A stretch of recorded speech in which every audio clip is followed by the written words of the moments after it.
If you watch our channel, you know I enjoy fishing.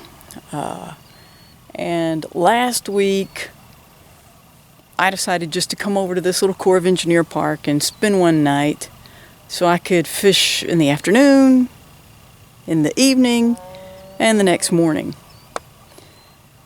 And the evening, the sun set right over here.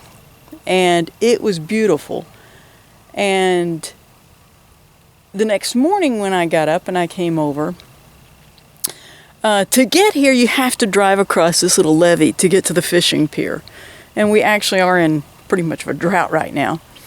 But I drove across, and what I noticed about sunrise, it was an entirely different thing.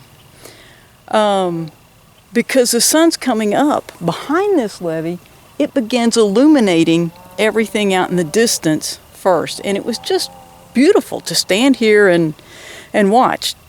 Of course, there weren't any fish biting, so there was nothing else to do but watch. But as I was watching it, I began to think that that's the way a lot of things are in our lives. I don't know about you, but there have been times in my life where I have felt like I was just kind of in the dark. And my real prayer was, God, just flip the switch and let me see what's going on. And more often than not,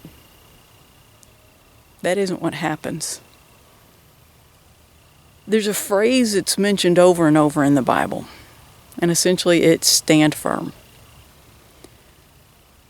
That we're to walk by faith and to trust. And God doesn't promise that He's going to show us why He does everything He does. But when He does, it's usually not just flipping a switch. It's more of this, if you just stand there and you'll look for me, you'll start to see how I'm working and what I'm doing. And so I came back this morning and did a time lapse so you could kind of get a feel for what I'm talking about. And actually this morning the temperature had dropped quite a bit, and so there was some, fog on the water, and it was just beautiful. But as you're going through those times in your lives and you just can't see what's going on, keep looking to the sun and stand firm. And He's going to show you what you need to see when you need to see it.